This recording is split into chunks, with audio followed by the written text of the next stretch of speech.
Muy buenas a todos y bienvenidos un día más a nuestro podcast que está con nosotros. Es un placer, Juanjo Brau. ¿Qué tal? ¿Cómo está? Hola, muy buenos días. Bien, Alex, bien. Muchas gracias por este tiempo. Es un placer poder tenerte aquí, disfrutar de una conversación y de poder charlar de experiencia, sobre todo. Juanjo Brau es una persona que se le conoce porque estuvo 25 años en el Fútbol Club Barcelona y algo bueno habrá hecho para estar tanto tiempo en un club de esta dimensión. Juanjo, es un placer y me gustaría preguntarte lo primero.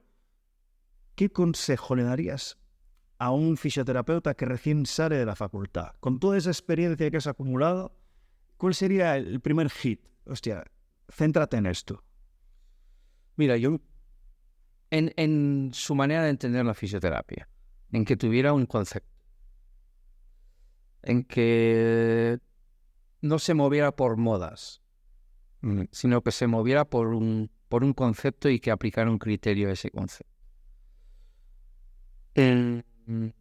Sobre todo, que su personalidad lo llevara a hacer su fisioterapia. Es decir, ¿tú qué piensas de la fisioterapia? ¿Qué opinas? ¿Por qué hiciste fisioterapia? Y lleva a cabo lo que tú pienses de la fisioterapia. Evidentemente, en la universidad le van a dar unos conocimientos con bases científicas, pero luego tú tienes que desarrollar cómo la entiendes. Porque la fisioterapia es una manera de entender la gestión, una manera de entender el tratamiento, una manera de entender el paciente, a la paciente. Son muchas cosas. Yo lo único que le diría es que hiciera su fisioterapia. Vale. Otro problema, ¿cómo se forma? Es decir, hay mucha formación académica, oficial, extraoficial, pero ¿qué recomendaciones le das también para mantenerse actualizado en un mundo del rendimiento en el que todo tiene que ser instantáneo? Sí, este es el hándicap que tiene, por ejemplo, el fisioterapeuta del deporte, sobre todo la alta competición, ¿no? Que todo es tan inmediato, sí, que tienes que tener, sobre todo, mucho recurso en fisioterapia para poder llevar bien esta inmediatez, ¿no? Y poder salir airoso de las situaciones que se te plantean día a día, ¿no? En cada momento. De entrada, yo siempre he pensado que el fisio cuando termina la carrera tiene que trabajar de fisio. Y luego a partir de ahí, que realmente decida lo que quiere hacer, ¿no? Como estamos hablando del mundo del deporte, es decir, a qué te quieres dedicar dentro de la fisioterapia del deporte, en algún área concreta o en algún tipo de especialidad en patología, y a partir de ahí seguir formándote. Pero sobre todo hay una cosa muy importante, que en la formación es el no trabajar solo, ver a gente trabajar y escuchar a gente que trabaja de esto, ¿no?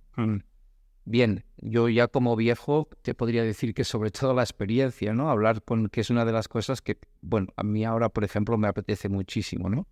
Poder hablar con gente joven y transmitir la experiencia, lo que ha ocurrido en una trayectoria, ¿no? Pero sobre todo escuchar a gente de su profesión y escuchar a gente de otras profesiones.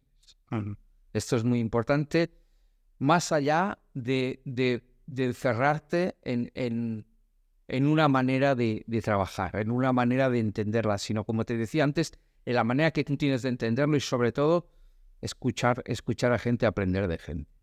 ¿Crees que es mejor centrarse primero un poquito en todo que mucho en una sola cosa? Claro, porque probablemente cuando terminas aún no sabes tu camino. Y sí que hay gente que dice, no, me gustaría dedicarme al deporte. Pero es que el deporte es muy complejo. ¿A qué especialidad? Yeah. Porque cada uno tiene su manera de entender la fisioterapia. Aunque sí que es verdad, porque yo siempre he dicho lo mismo. Para mí las lesiones no se tratan, se gestionan. Entonces, en función de cada deporte también se gestionarán de diferente manera. Y de la disciplina y sobre todo del contexto de ese deporte. Es la manera que veo de decir sí, voy a ponerme en el mundo del deporte, quiero ser fisioterapeuta del deporte, pero no, esto abarca mucho, ¿no?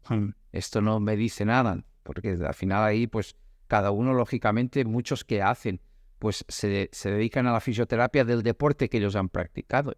Pero no siempre ocurre esto. Hay mucha casuística. Claro. Me encanta esa frase que has dicho de no se tratan, se gestionan. Con la alta competición y semanas de doble competición, muchos entrenos, muchas responsabilidades del jugador, del club. Te hago una pregunta directa de una persona que me pidió, hostia, haz esta pregunta que me interesa saberlo. ¿Cómo es la gestión de un jugador hasta la última fase en la que se va a integrar a un entrenamiento grupal? Y le interesaría saber, sobre todo dentro del microciclo estructurado, que pues es todo un poco más, no me gusta llamarlo caótico, pero para que la gente no se entienda, pues es más difícil. Es más difícil porque las tareas son más abiertas.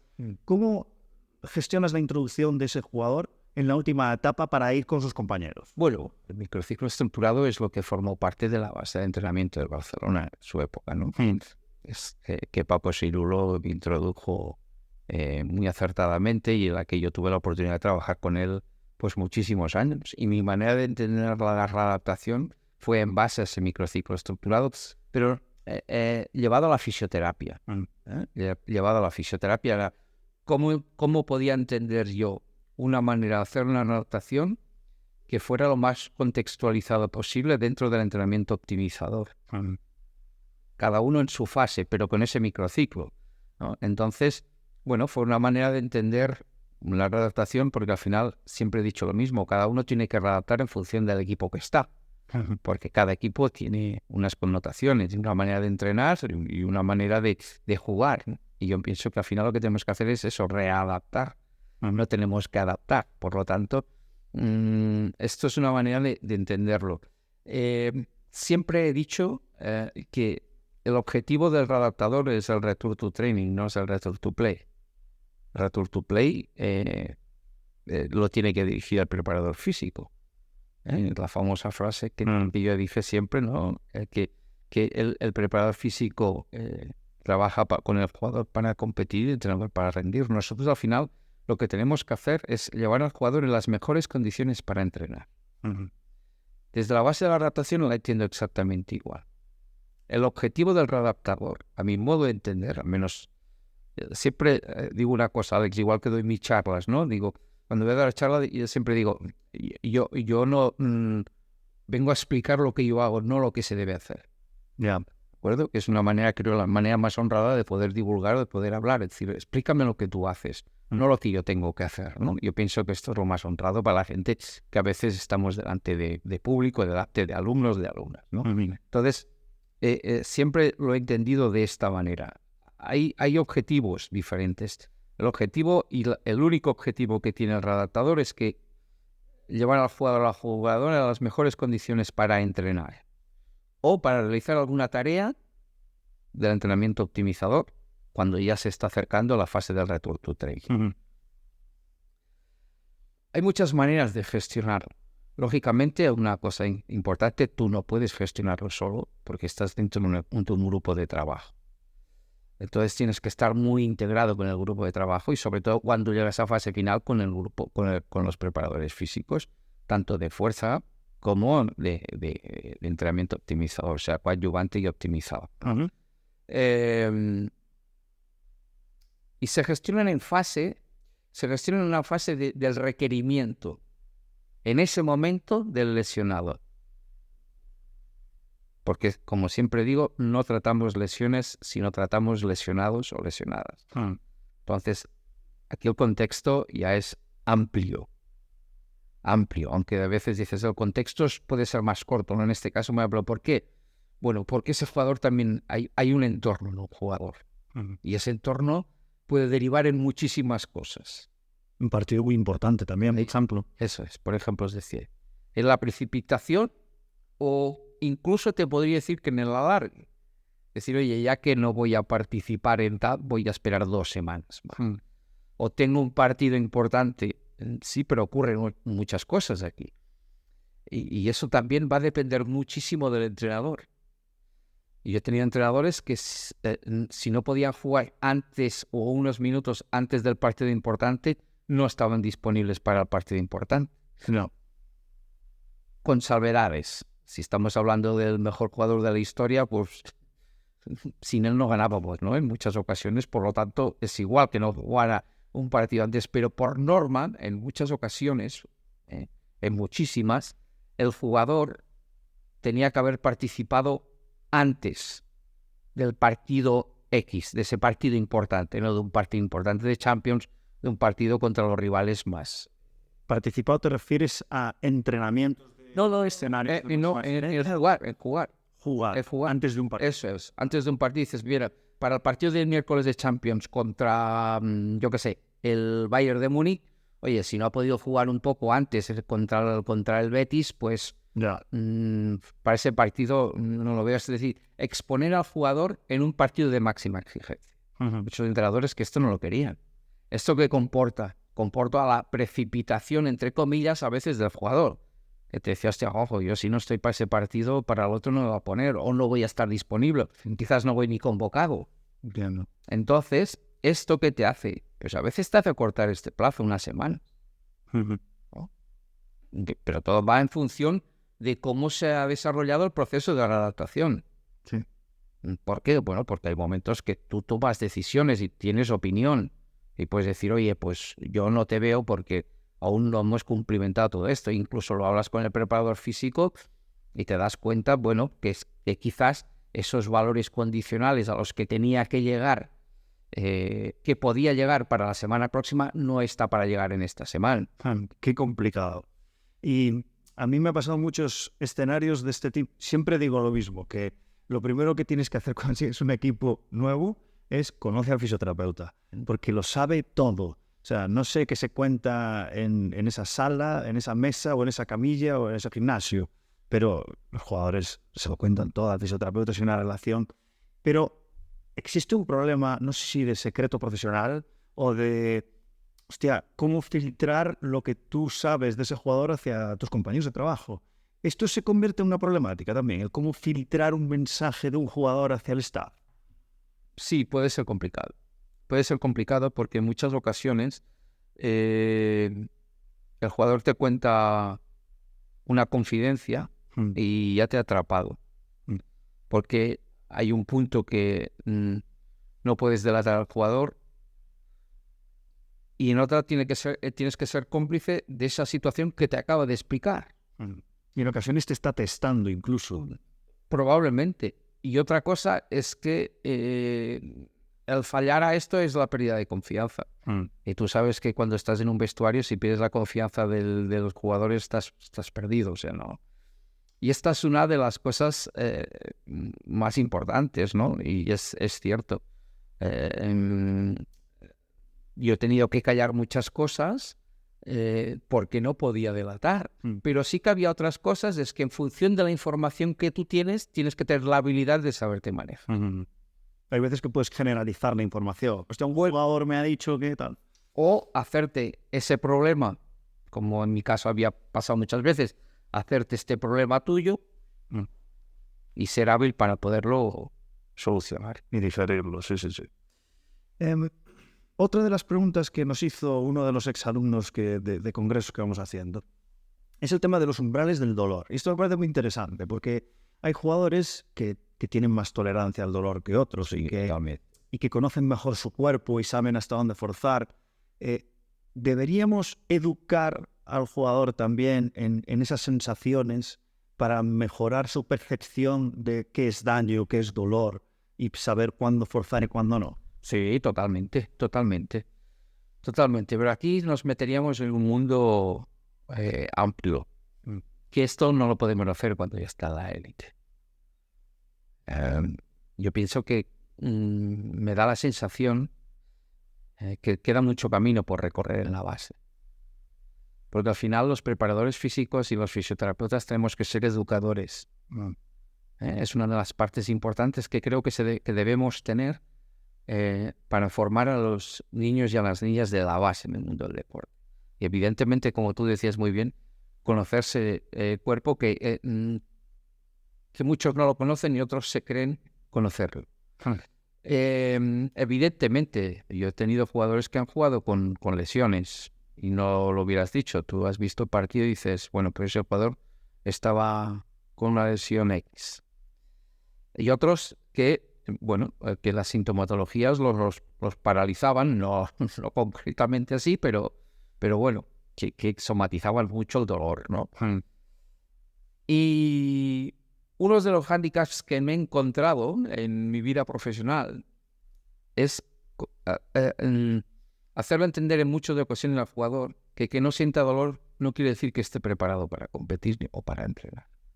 ¿Por qué? Porque a veces asociaban el dolor a la incapacidad, pero no eran capaces de poder interpretar el no dolor como también incapacidad para competir.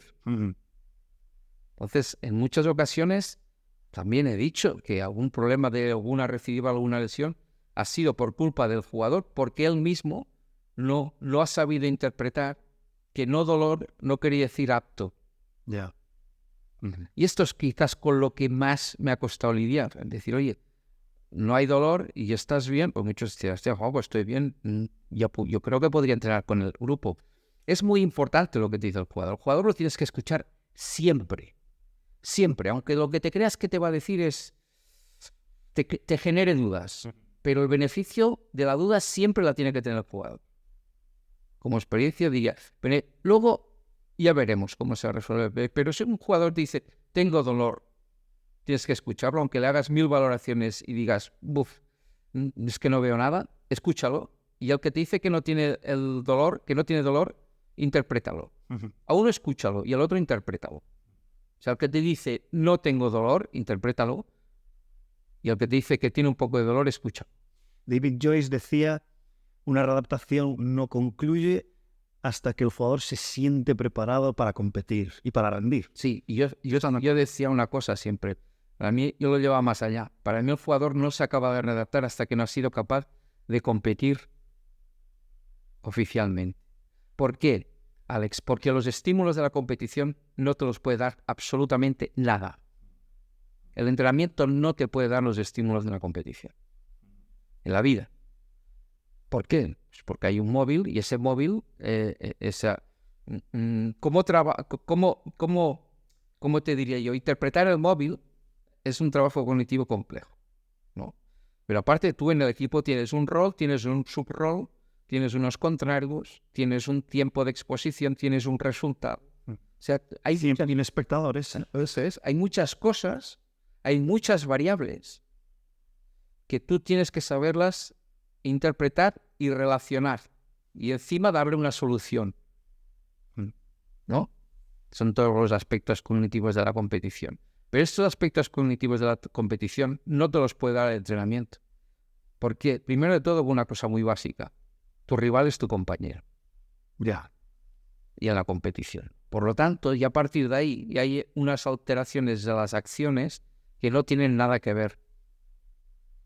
Y sobre todo mira, podrías decir que el resultado, pero el jugador siempre quiere ganar. Y dices, bueno, pero es que en un partido corto, ¿no? En los partidos de entrenamiento, el jugador se cabrea porque quiere ganar también, sí. Pero esa pérdida de ese partido de entrenamiento no tiene consecuencias. En la competición sí. Por lo tanto, yo entiendo que un jugador no ha terminado su readaptación hasta que no ha competido oficialmente. Es un poco también cómo simulas los penaltis, cómo simulas los tiros libres. Es completamente imposible. Entonces tú dices cómo simular los tiros libres y puedes estar tirando 1000 tiros libres, pero el día del partido hay un ruido, hay una presión y si es el último tiro libre con el tiempo terminado... Imposible de simular. Experiencia y exposición. Eso es. Dijiste una cosa también muy interesante, que es lo del móvil, y recuerdo en un congreso en Sevilla que Ricard Pruna decía, nosotros el balón lo antes posible en una readaptación, porque si está en la camilla en el hospital, ¿quieres un balón? Toma, yo te lanzo un balón. Entonces hay que saber utilizar ese móvil, pero tú también estás de acuerdo en que en una readaptación estamos readaptando jugadores, no personas, entonces que el balón tiene que estar presente de alguna forma, de la que sea, pero que se sienta jugador desde el principio, lo antes posible. Yo tengo la experiencia de una jugadora, yo estoy muy de acuerdo con esto, sí que es verdad que tuve una jugadora que le puse el balón la primera semana en un cruzado y me dijo, Alex, no. no quiero tener nada que ver con el baloncesto de momento porque se está planteando dejarlo.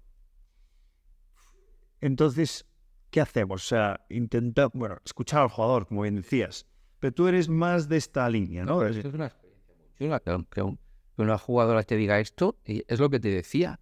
Por eso decía, ya te hace gestionar la situación. Pero mi error fue asumirlo. Asumir que era una jugadora que quería volver a jugar. Bueno, sí, pero es que al final nosotros estamos para esto. Yo tuve una jugadora del equipo femenino que bueno, me pidió si la podía ayudar en un aspecto, ¿no? En una lesión de rodilla. Me dijo, Juanjo, es que quiero que me ayudes porque yo ya no quiero jugar al fútbol. Es que yo lo que quiero es levantarme por las mañanas y no tener dolor. Pero ves, yo en interpretación le dije lo mismo. Pero porque yo sabía que el fútbol era su pasión y quería dejar el fútbol al lado para no tener dolor. Era capaz de sacrificar su vida deportiva para no tener dolor. Bueno, pues yo lo interpreté de otra manera y dice, no. Dice una observación, digo, si tú no quieres seguir jugando a fútbol, entre bromas, ¿no? Dije, yo no te ayudo.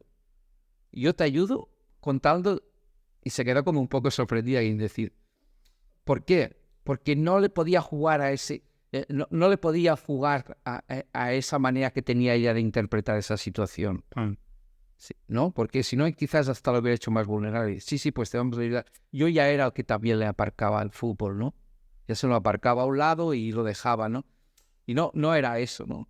Pero es verdad, por eso decía siempre, es que tratamos lesionados o lesionadas, no tratamos lesiones.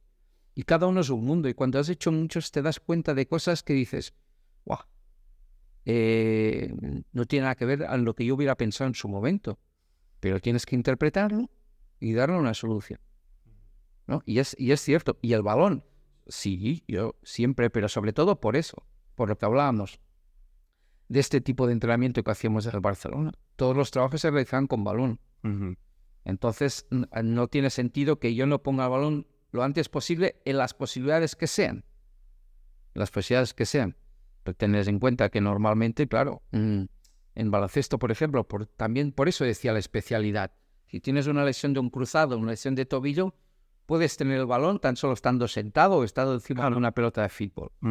Pero el fútbol, una lesión de rodilla, ¿qué haces? Bueno, pues haces un trabajo unipodal y cuando puedes hacer el trabajo unipodal siempre es con balón de la pierna no lesionada.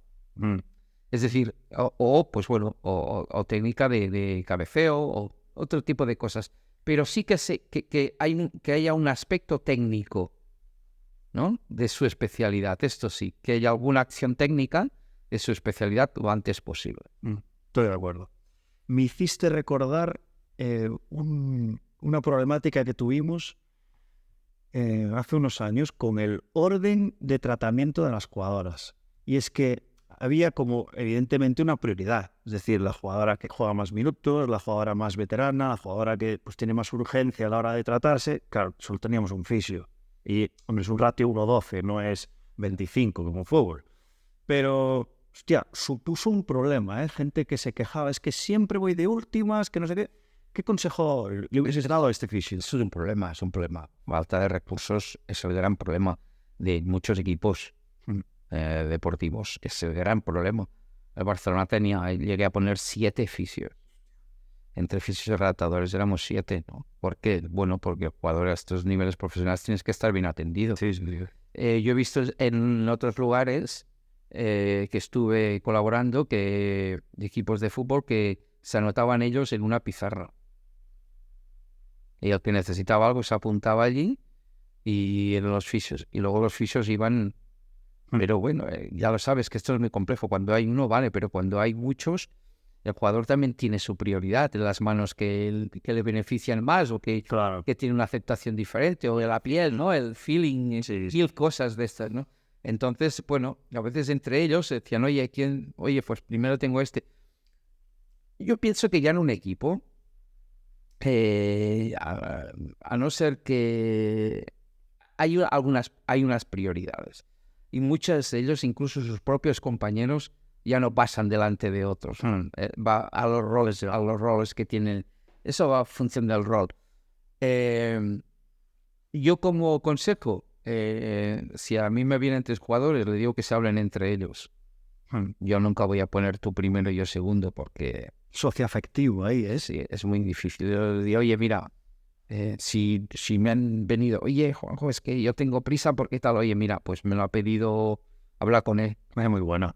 Habla con él y yo no tengo ningún inconveniente porque yo hasta que no termine el trabajo no me voy a ir. O sea, me da lo mismo terminar a las 3 que a las 4 de la tarde. Pero arreglarlo vosotros. Entonces, oye, mira que sí, que ya me ha dicho que tal, o él me ha dicho que como tampoco era muy tal, que ya mañana. Pero yo ahí estoy, yo nunca voy a decidir si un jugador es primero o es segundo. Ya te digo que en el fútbol cuando hay bastantes recursos en cuanto a fisios, ya están las prioridades. Y luego, ¿qué pasa, hombre? Si hay 5, 6 fisios, 7, prácticamente puedes abastecer a 14, 15 fisios. Yeah. Hay jugadores. Ya. Entonces, bueno. No es un buen consejo, ¿eh? La autogestión. Sí. Ese ratio. Ya te he dicho que en algunos, en este lugar que estuvo, se apuntaban ellos en la pizarra. En algunos equipos sé que lo hacen así. Ellos se anotan y el que primero se anota es el primero que... Es muy buena idea. Vale. Normalmente en el podcast, aunque a veces me olvido, porque la gente ya, pues como tú, que es muy transparente, ya va a cuenta cosas. Pero me gustaría adelantar esta pregunta, es la que hago siempre de errores cometidos. Y la contextualizo. Cometemos errores a diario. O sea, cada semana aparecen errores nuevos. Y la pregunta es un poco doble.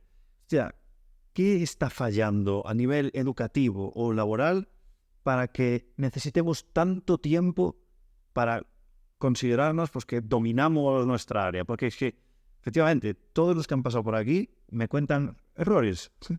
¿Cuántos quieres? Entonces, ¿qué tendría que mejorar educación y laboral para que no cometamos tantos errores, sobre todo al principio, y que esa curva de aprendizaje sea un poco más rápida, digamos? Yo pienso que una de las principales causas del error es la precipitación, pero que a veces va inducida. Es que si te dejas ir por la marea, te arrastra la corriente. Es mejor decir que no que sí. Y esto que a mí me pasó más veces. Por eso siempre diré que me equivoco mucho más cuando digo sí que cuando digo no. Cuando he dicho no, me he equivocado mucho menos que cuando he dicho sí. Y yo cuando doy charlas tengo una diapositiva que es una balanza con un corazón y un cerebro, ¿no? Y normalmente a mí siempre me gana más el corazón y es cuando cometo más errores. Cuando me ha dominado el cerebro cometo menos, porque soy capaz de pensar y de realmente integrar todo el entorno dentro de lo que se puede y optimizar al máximo.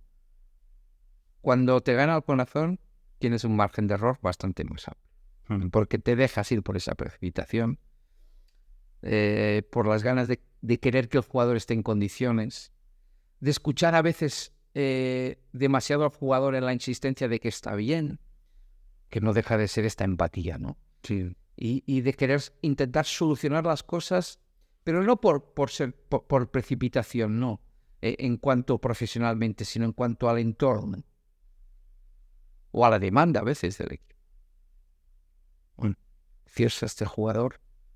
Entonces, a veces puedes cometer estos errores propios. Evidentemente, la inexperiencia te hace cometer errores, pero son esos errores de... Yo siempre he querido diferenciar dos cosas. El error y la negligencia. La negligencia es lo que tú ya sabes que no se debe hacer. Y si te equivocas, esto no es un error, esto es una negligencia. Y el error es el decir, yo he pensado que era así, pero resulta que eso no lo contemplé. O en esto no me di cuenta de que, más allá del haber hecho las cosas mal. Ya. Hay veces que incluso estos errores solo te das cuenta tú. Por eso te digo. Yo, por ejemplo, he sido muy autocrítico conmigo mismo. O sea, soy autocrítico y aún hoy decir, oye, ¿cómo lo podía haber hecho, tío? O quizás... Y a veces me he flagelado más de la cuenta, en atribuirme situaciones que decía, yo como consejo solo daría uno. Al fisio, por ejemplo, que no se equivoque con los errores de los demás. Si te quieres equivocar, equivócate con tus errores. Vale. O sea, que aprendas de los errores que ha cometido. Y no hagas lo que te dicen que tienes que hacer. Escucha a la gente, pero tú haz lo que tú creas que debes hacer. Porque ese contexto es tuyo solo. Uh-huh. A mí a veces que me llaman y me escriben para pedir consejos de algunas cosas, me resulta muy difícil hacerlo. Porque yo a veces les digo, es que no me gustaría que te equivocaras con mi error. Porque yo no sé tu contexto aunque me lo expliques. Lo único que yo te puedo decir, en esta situación tuya, en mi contexto anterior, ¿qué es lo que yo haría? Yo, que no es lo que debes de hacer tú, pero ya te doy una opinión. Entonces es bueno pedir opiniones, pero para que tú tomes la decisión. No pedir opiniones para que decidan los demás. Ya.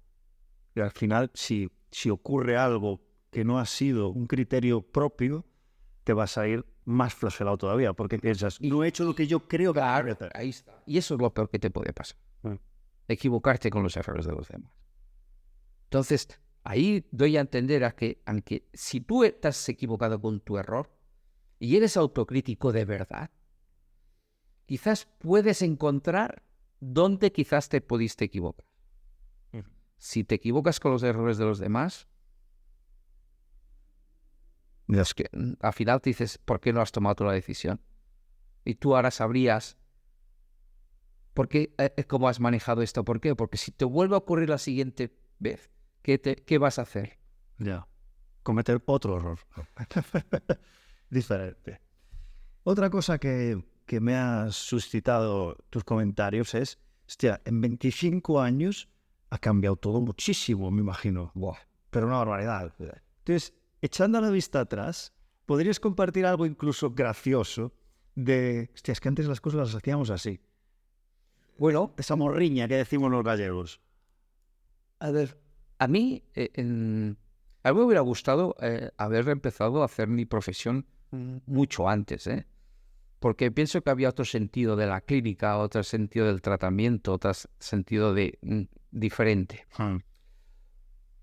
Nosotros cuando empezamos, lógicamente, en esa época no había absolutamente nada, había muy poca cosa, ¿no? Hablabas del ultrasonido, hablabas del TENS y hablabas de 4 cosas más, poca cosa más. Incluso ahora, hablando de la preparación física, había un crono y la prueba de lactato. Veníamos del atletismo. Y venía del mundo del atletismo, ¿no? Y del mundo de los deportes individuales, prácticamente la prueba de lactato y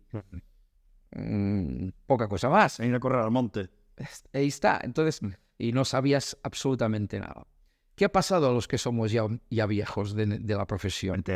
Veteranos. Que hoy en día la tecnología, al menos en mi caso, me ha dado la posibilidad de ponerle nombre y número a las cosas,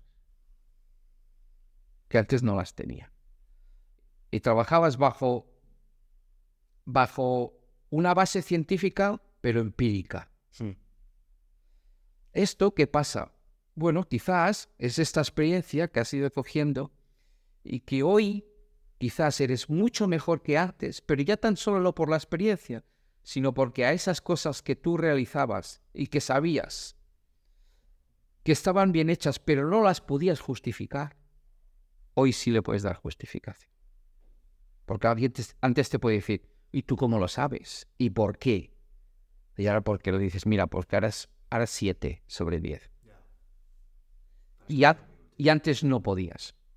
Por ejemplo, como ha pasado en el mundo de la readaptación, lógicamente en el mundo de la preparación física aún más, con los GPS. Y pueden hacer un tracking de todo, de todos los entrenamientos y de todas las competiciones. Y hoy optimizar muchísimo más al atleta. Antes era mucho más difícil. Entonces, ¿en qué te basabas? Bueno, pues en la experiencia, pero una experiencia propia. Es decir, en la experiencia que te había dado tú como cuando tú eras jugador, cuando tú eras atleta, cuando tú eras... ¿Qué es lo que hacías? Y querías hacer lo que tú habías hecho más lo que te pensabas que tú no tenías que se podía haber hecho. Súper sesgado. Entonces, ¿a dónde íbamos? Íbamos a que era difícil justificar situaciones.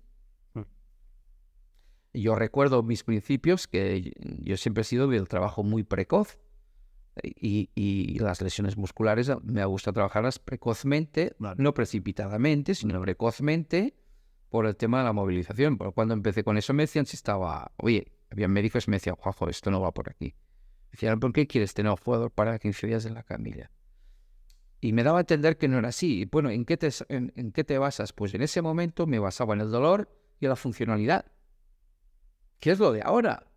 Pero en el valor y en la funcionalidad decías, sí, muy bien, pero tú no sabes cómo está el tejido, porque no habían ni ecografías. O sea, era todo palpatorio, relacionado con la valoración funcional y la clínica. Pero bueno, ¿te parece poco? ¿Te parece poco? Pero no le podías decir sí y no.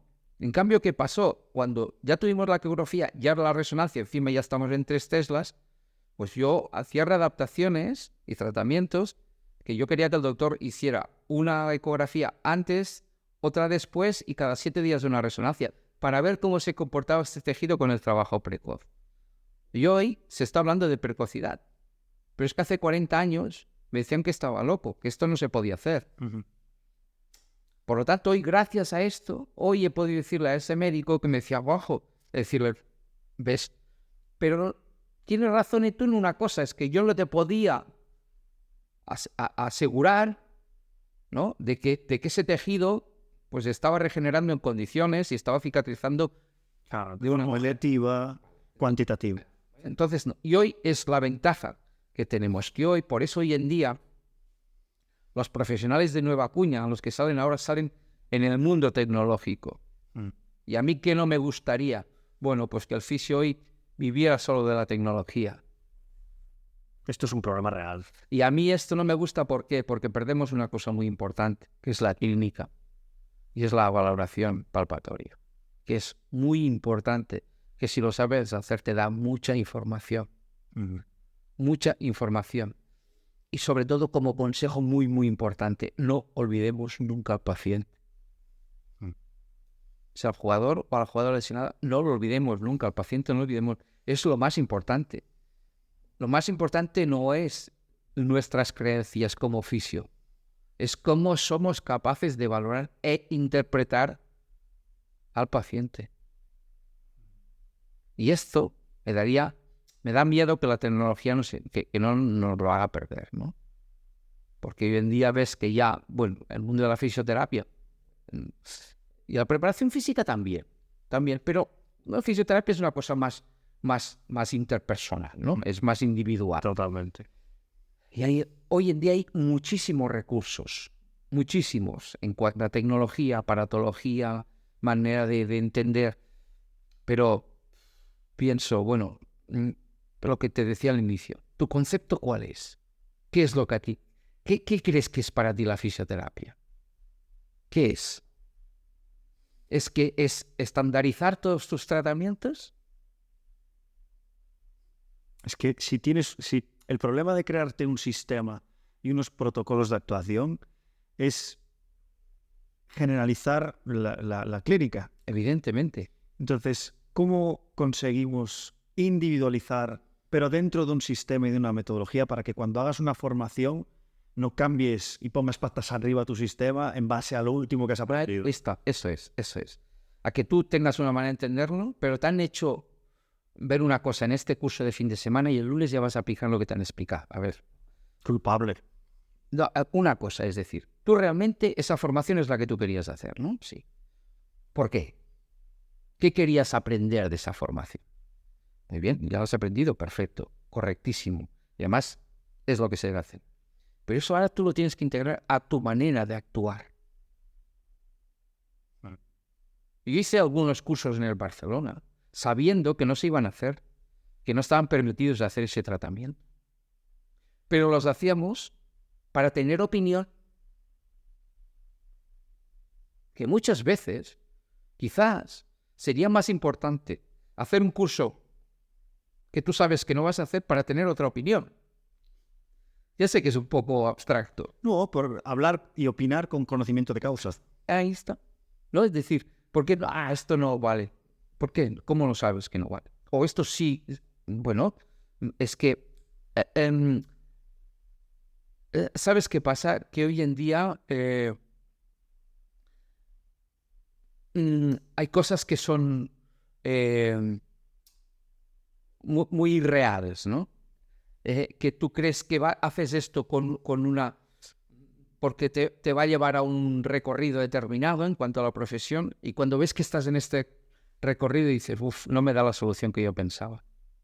Por ejemplo, Bueno, en lo que yo te decía de las modas, de las técnicas de moda, voy a hacer esto, porque esta técnica va bien, porque tal, y cuando estás aplicando la técnica ves que este problema no lo resuelves. ¿Por qué? Bueno, porque es un error de pensamiento, porque no puedes pensar que esa técnica, solo esa técnica, va a solucionar un problema, porque es un problema, que estás hablando de una persona. sí. Estás hablando de un aspecto estructural, de la misma manera que decimos que las lesiones todas son multifactoriales, porque es así, las patologías también. Tengo una pregunta complicada. Me gusta. No tenemos respuesta a todas las preguntas. Es imposible. No. Y nos moriremos con muchísimas dudas en la cabeza. Yo te doy el poder de conseguir responder cualquier pregunta. ¿Qué pregunta sería esa? La que te gustaría tener la respuesta correcta. Puede ser situacional, puede ser general. Calibrar la carga interna en el momento real. Yeah. Sí. Cuando yo tengo un paciente, me gustaría tener un mecanismo para saber qué carga interna real tiene ese paciente o ese deportista. Sería un game changer este. Sería lo más importante, porque te daría la gran información de base. ¿Qué cambiaría si supiésemos esto? Porque ahora sí, tenemos en cuenta la carga interna, pero staff planifica en base a carga externa. Luego ajusta. Nos daríamos cuenta que hay muchas cosas que no las hemos hecho bien, porque no las hemos sabido interpretar. Yo pienso que el mundo del deporte hoy, el hándicap más grande que tiene es que aún no tiene un control sobre la carga interna.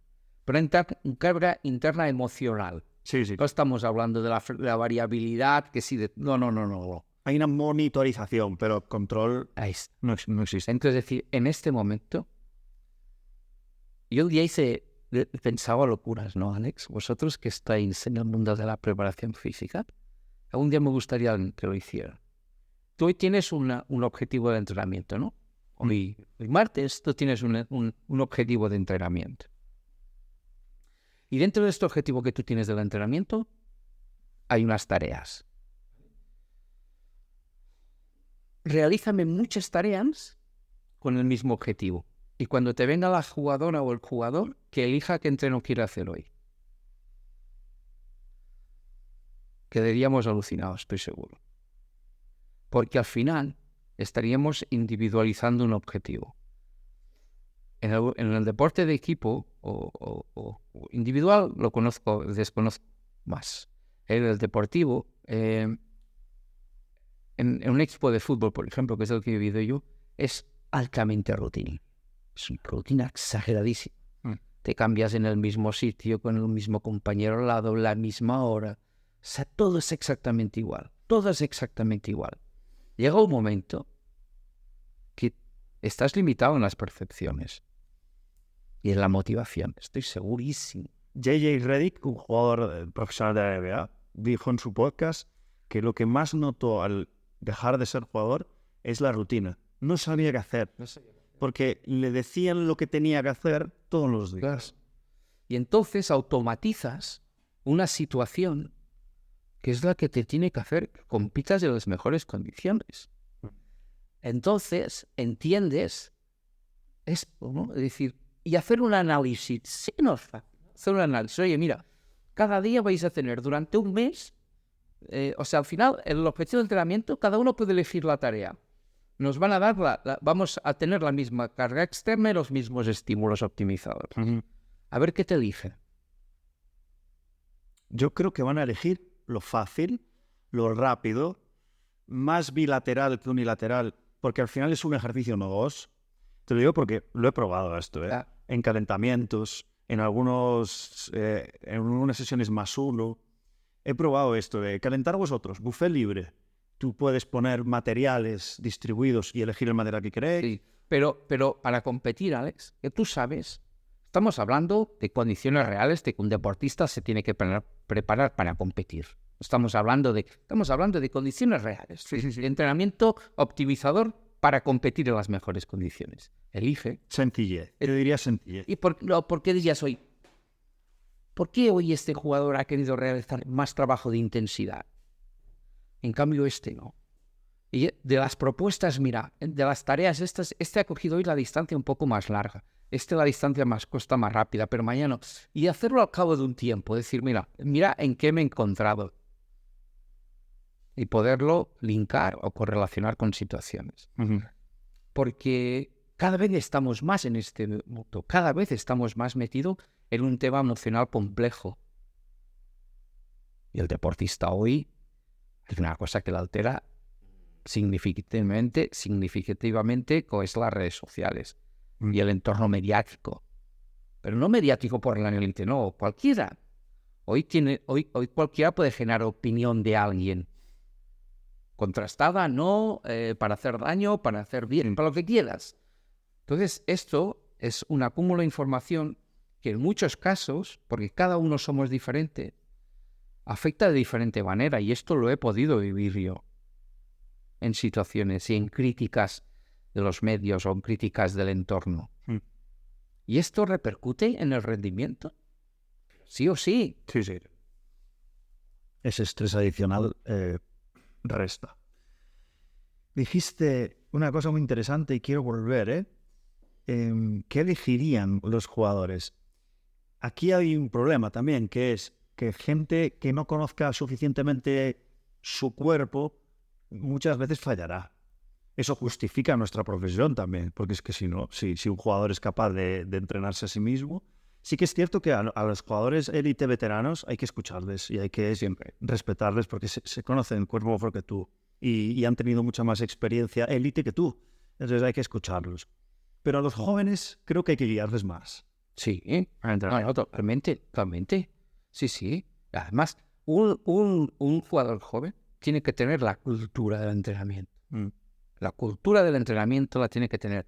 Pero la cultura del entrenamiento no se ciñe solo a la hora del entrenamiento. Se ciñe a su vida como deportista. 24/7.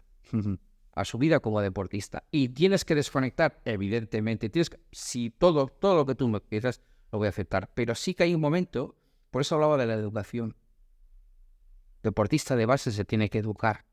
Se tiene que educar en lo que es el entrenamiento y en lo que es él como parte, la fase activa del entrenamiento, que es él, generar él sus propias condiciones para ponerlas en beneficio del grupo.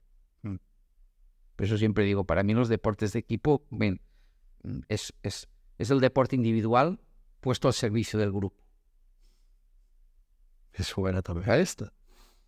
¿Entiendes? Porque al final dices, bueno, equipo, no equivoquemos. Un jugador no tan bueno puede estar en un equipo muy bueno y ser ganador. Eso no pasaría en ningún otro equipo. Solo en el fútbol, en el básquet ya sería menos porque hay 5. Ya, se nota más. ¿Me entiendes? Pero en el fútbol no. Antiguamente, hace muchísimos años, ¿no? El famoso el gol del cojo, que se lesionaba lo ponían de delantero. Claro, no podían haber cambios, ¿no? Pero se lo ponían de delantero y decían el gol del cojo. Entonces dime a alguien que en un deporte pueda hacer esto, ¿no? Si no es así. En un deporte de muchos jugadores. Por lo tanto, siempre he pensado, no, tú te tienes que preparar tú individualmente para poner tu condición física, técnica, al servicio del grupo.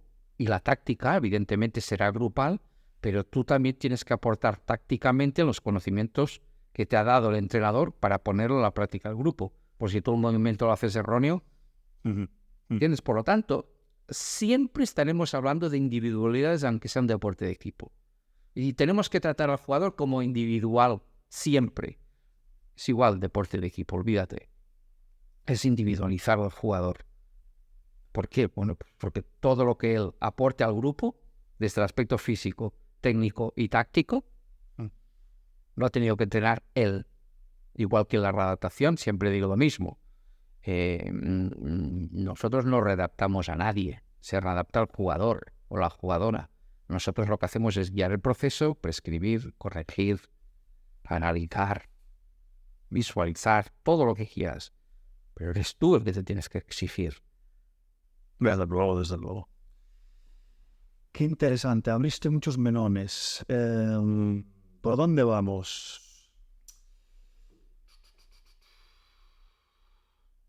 Voy a ir... vamos a irnos un poco del ámbito del entrenamiento en sí. Y hablar un poco más del tema personal tuyo. Esta pregunta la hago de diferentes maneras. Y en este caso me gustaría empezar a decirla de esta forma. Porque creo que es más drástica. Y creo que hace pensar más. Tocamos madera, ¿eh? Mañana te dice... tienes un mes de vida. La pregunta es, ¿de qué te arrepientes? Queda un mes. Es difícil, porque ¿sabes qué pasa? Que no me puedo arrepentir de nada porque todo lo he hecho a conciencia. Ahora bien, me he equivocado, ¿eh? Sí. Pero lo he hecho a conciencia.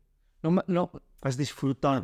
Siempre podrías decir, bueno, sí, Juanjo, pero claro, aquello sí, cosas con un significado relativo, pero de grandes cosas sacrificamos mucho. Hombre, evidentemente, Alex, esto no, a ver, y en mi vida personal, el sacrificio de mi vida personal ha sido altísimo, pero muy alto. Muy alto. Yo me he perdido muchas cosas en mi vida. Pero si hubiera tenido estas, igual no hubiera tenido mi profesión. Esta entonces dice, ¿qué es? Bueno, es que la profesión te metes en una bola de nieve y esa profesión te lleva a esto. Entonces, bueno, también he tenido la suerte de que mi entorno familiar ha sabido vivir mi vida. Esto es muy personal. La ha sabido vivir. Y nunca me ha puesto límites a mi vida profesional. Entonces, pienso que he tenido la aceptación de mi entorno familiar. Y esto, bien, y siempre que iba a tomar alguna decisión, yo la preguntaba, oye, ¿qué te parece, no? Y no he tenido nunca ese problema. Quizás en mi trayectoria, haber sido menos exigente conmigo mismo. Y ser exigente conmigo mismo a veces es tomar malas decisiones. Quizás en esto hubiera dicho, oye, si hubieras sido menos exigente contigo mismo en una manera de entender muchas cosas, hubieras hecho algunas cosas de otra manera. Pero por otra manera... nunca lo sabremos. No, pero ¿sabes qué pasa, Alex? Que tú sabes lo que ocurre, pero no sabes lo que evitas. Sí.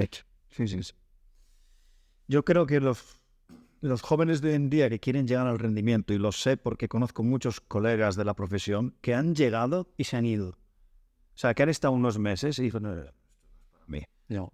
Y por eso mismo, porque yo tenía muchas cosas. Yo recuerdo más de un fisio en Barcelona, que cuando yo les propuse estar en equipos superiores, algunos que duró un año me dijeron, Juanjo, no, te lo agradezco todo lo que has hecho por mí, pero no es mi vida.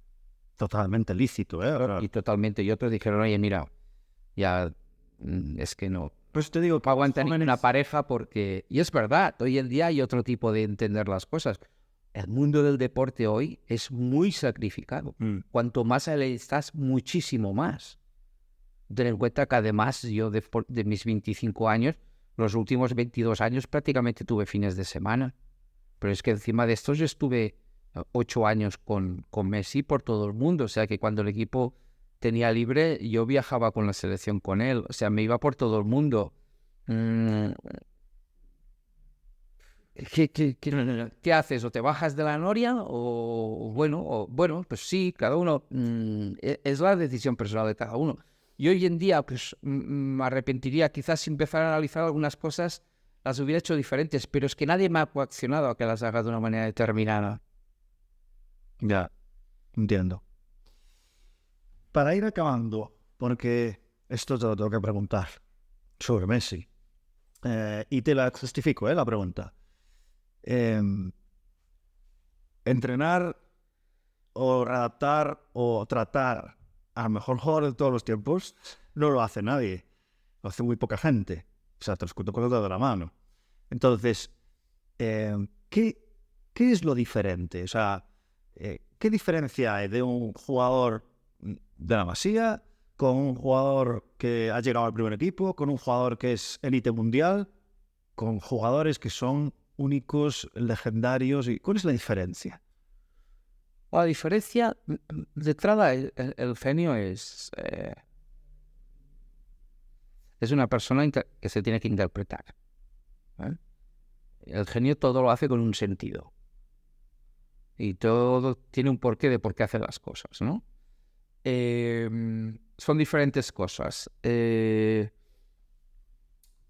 genio se le tiene que interpretar. Tú cuando estás al lado de una persona de esas tienes que estar interpretándolo en todo momento, sabiendo que él todo lo que proponga y todo lo que diga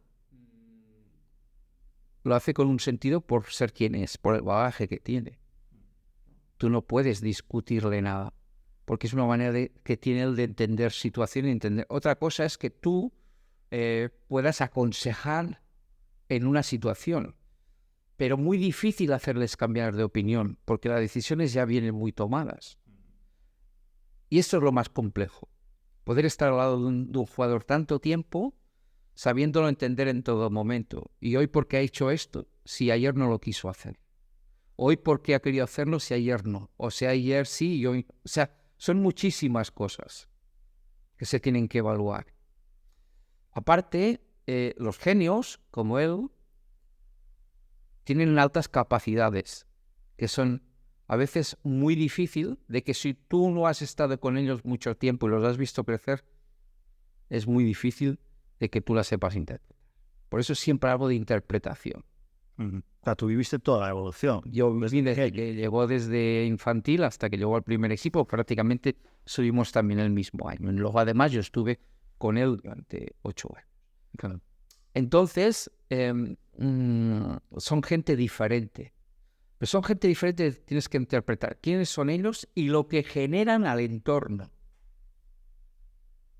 Yo me acuerdo tener a León en la camilla haciendo tratamiento y pasar los jugadores y decirme, pero oye, Juanjo, para el sábado va a estar, ¿no? O para el domingo, el día del partido, va a estar, ¿no? Sí, ningún problema.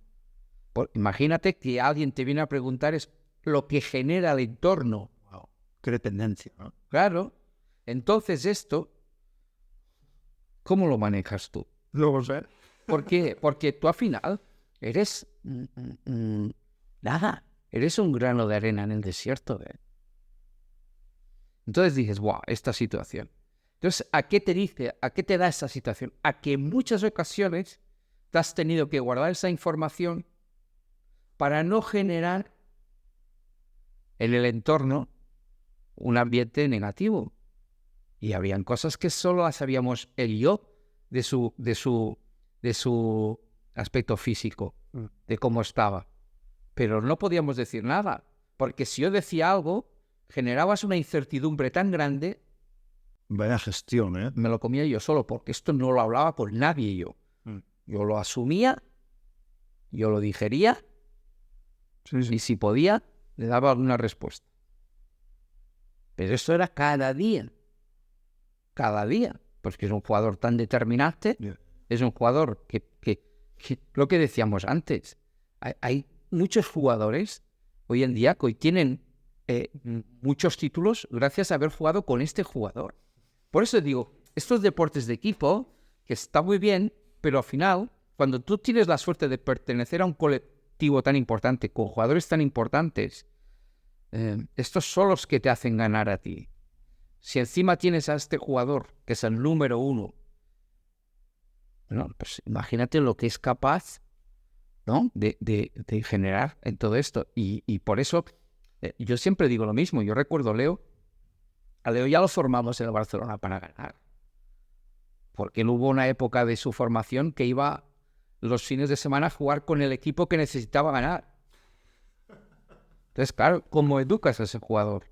Altamente competitivo y para ganar. Pero es que además le das una mochila muy pesada a ese jugador.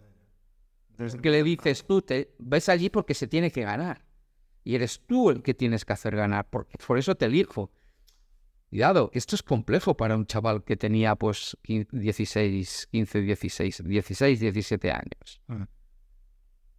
Entonces, al final, bueno, se genera un comportamiento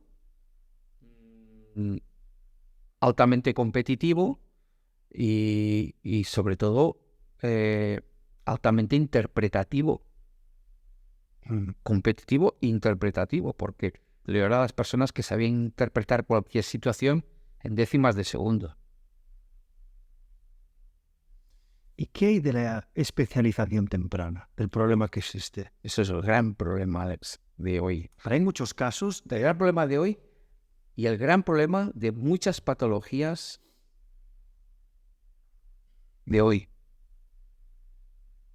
Y de las que habrán algunas patologías estructurales que cada día van a ir avanzando más. Primero, especialización temprana, en muchos casos demasiado automatizada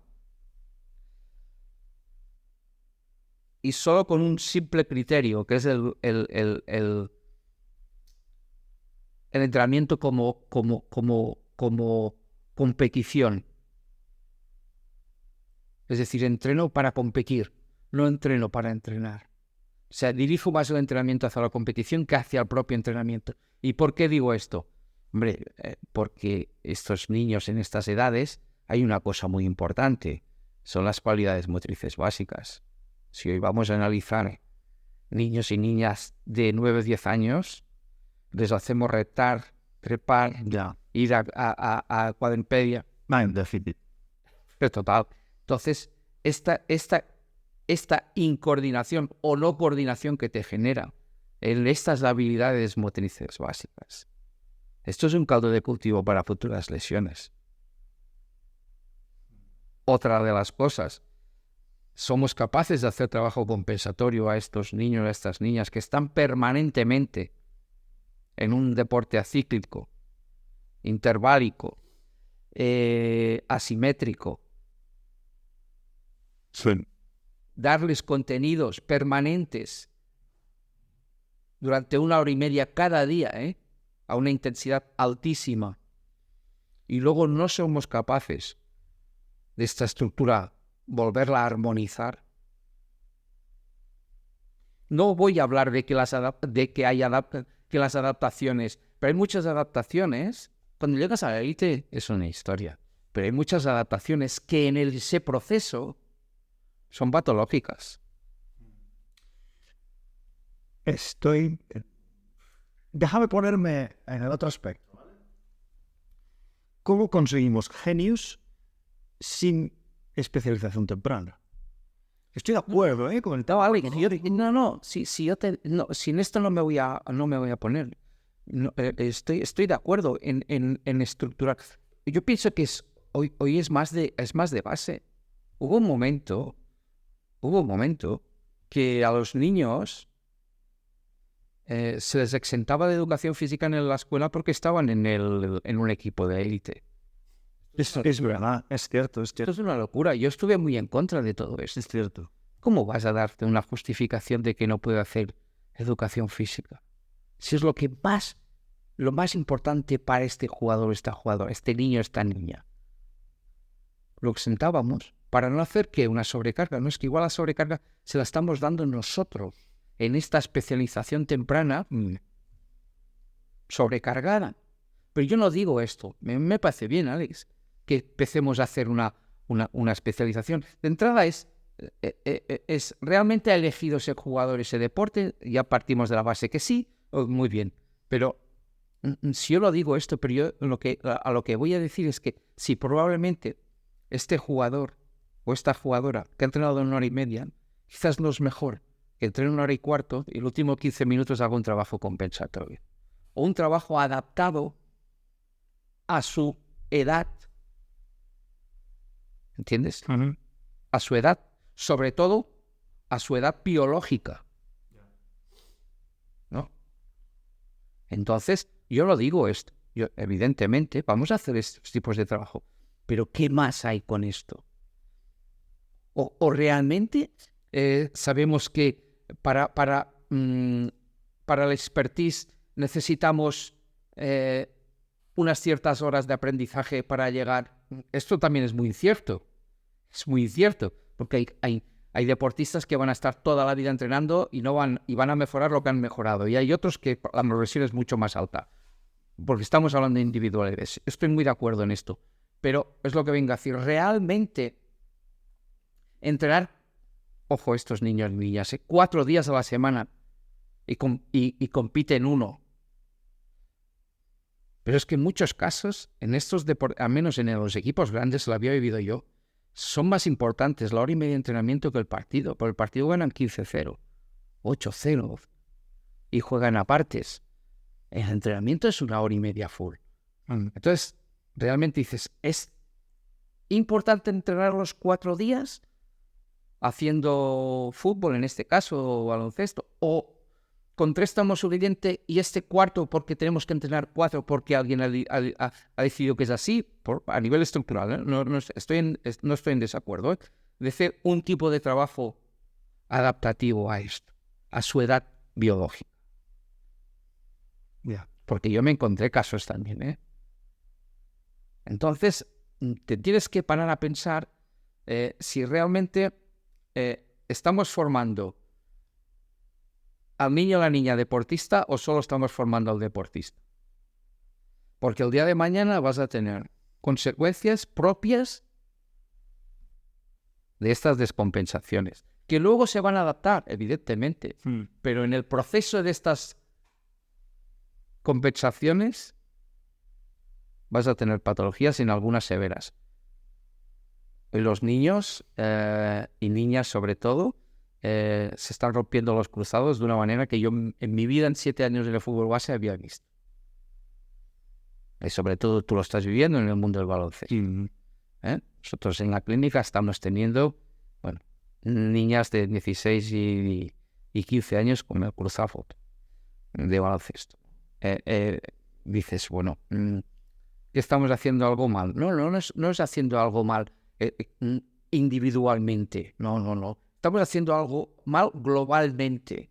Y globalmente dices, mira, mucha gente, pero todos globalmente. Y por eso, a veces, claro, parece que ya son habladurías de viejo, ¿no? Decir, no, es que antes había calle, no había calle. Cuando decimos había calle, no es verdad, pero porque estamos hablando de estas habilidades motrices básicas. Hoy en día un niño o una niña está permanentemente en sedestación. En sedestación. Cuando tú estás en sedestación permanentemente, estás hablando de unos acortamientos musculares importantes. Pero importantes porque los veo yo muy periódicamente en la consulta. Entonces, claro, cuando haces la historia, la anamnesis, empiezas, te das cuenta de que cosas que te sorprenden. Sí. Y patología sedentario. Entonces, hoy en día la sociedad, pues bueno, está generando sedentarismo en esas edades tempranas en cuanto antes, ¿vale? Entonces, esto de alguna manera se tiene que compensar. Esa es mi siguiente pregunta. 2 últimas, que no quiero alargar esto. ¿Hasta cuándo compensas? Es decir, hablábamos de que estamos en un deporte asimétrico. Entonces, hablo de élite, sí. No de jóvenes. Bueno, o jóvenes de élite. O sea, tú no tienes que buscar una simetría al 100%. Totalmente. No, yo siempre hablo de que estas asimetrías pasen a ser el día de mañana posibles causas de una patología. Es decir, si yo tengo siempre muchísimo golpeo, muchísimo desplazamiento de balón, muchísimo golpeo, la pierna de apoyo estructuralmente va a tener unos requerimientos que no la tiene la pierna de golpeo. Por lo tanto, ¿esto qué se me puede implicar el día de mañana? Un déficit de rotación coxofemoral. Yo tengo que valorar que probablemente este déficit de rotación coxofemoral van a haber unos acortamientos bien de los músculos pelvitrocanterios, de los músculos aductores, ¿vale? Aproximadores, separadores, incluso flexores de cadera y extensores, ¿no? Estamos hablando de una articulación coxofemoral. Entonces tú dices, y estoy de acuerdo que tiene que ser, evidentemente, o sea, Messi jugaba con la izquierda eso, y con la derecha le daba cuando le tenía que dar solo, pero si no, entonces dices, ¿hubiera sido mejor jugando con la derecha? No. O sea, con las dos, no. A ver si me entiendes, porque está adaptado y está estructuralmente pensado y su cerebro está en una unilateralidad. Estoy de acuerdo. Pero yo lo que hablo es si realmente esta asimetría el día de mañana va a ser patológica. Entonces tenemos que hacer algo para compensar ese trabajo compensatorio para esa asimetría, no para simetrizar. Ya, vale, entiendo. Evidentemente, porque el jugador que tira con la derecha, tira con la derecha. Y el jugador del tenista de derechas es de derecha. O sea, no, dices, bueno, ¿y cómo vamos a compensar? Porque podríamos descargar el hombro si también le diría... No estamos hablando de esto, pero si estamos hablando de que solo golpea con la derecha, vamos a realmente optimizar el trabajo compensatorio. O sea, que estás configurando tareas en esas sesiones compensatorias hasta que no aparezca una patología. Claro. Por ejemplo. Eso es. Hoy en día, tú valoras muchos deportistas ya, sobre todo el fútbol, que es lo que más he vivido, con 16, 17 años y hay un déficit de rotación interna femoral. Eso va a comportar muchas cosas, ¿no? Porque estamos analizando y queremos y hacemos 1000 artículos y 1000 análisis de muchas patologías y no estamos hablando a veces de la funcionalidad articular, ¿entiendes? Vale. Y de las adaptaciones. Cambio de aires. Última pregunta. Para acabar, guay. ¿Cuál es tu mejor recuerdo, Juanjo? Yo cuando llegué al Barcelona. Primera temporada. Se había cumplido mi sueño. Bueno, yo aún recuerdo el día que entré en el año 97, que tenía que empezar a las 4 de la tarde, a las 3:30 estaba sentado en el coche a ver cuándo podía entrar. No estaba en la base. Y sobre todo, tengo un recuerdo, bueno, ahora me voy a poner un poco triste, ¿no? Tengo un recuerdo muy importante que aún lo visualizo mucho. Cuando se murió mi madre, me llevaron para darme ánimos, me llevaron en aquel año en un camper. Estoy hablando del año 74. No, imagínate. Me llevaron a ver un camper que jugaba al Athletic de Bilbao, Glasgow Rangers, el Ajax y el Barcelona. Y el primer día que salí a trotar por un jugador del Camp Nou, mi primera visión fue donde estuve sentado aquella vez. Buah. Y aún recuerdo, pero ya se había cambiado las sillas. Ahora habían sillas, antes habían bancos de madera, pero aún recuerdo eso, ¿no? Y dije, guau, ¿quién me hubiera dicho que hoy estaría corriendo en el Camp Nou con un jugador lesionado? Bueno, son estos recuerdos que te dan. No sé, tengo muchos. De la vida profesional tengo muchos recuerdos. Pero sobre todo es esto. Aparte que, bueno, que me vino en un momento que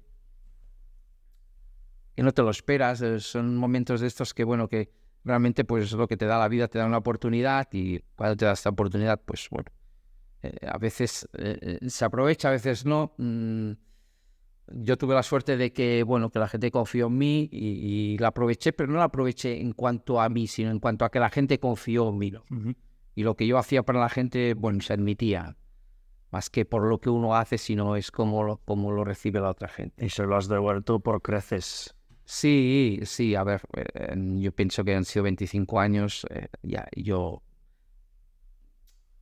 visto una circunstancia, he visto desde ahí, no me voy a meter, pero yo mi vida ya la tenía, o sea, yo ya lo había hecho todo en Barcelona. Aparte de la gente que estaba allí ya sabía que mi idea era, yo ya quería salir. ¿Me hubiera gustado salir de otras circunstancias? Sí. Pero, por ejemplo, cuando me ofrecieron continuar, no me apetecía continuar, porque yo pienso que mi etapa ya había terminado. Ya había terminado, ¿no? Y al final, dices, sí, es difícil poner fin, pero luego también tienes que ser un poco honrado contigo mismo y decir si realmente lo que vayas a aportar vas a estar comprometido y vas a estar motivado. Yo ya, bueno, estaba ya muy cansado porque el desgaste personal ya era demasiado alto. Llegué al límite, me estaba causando problemas de salud.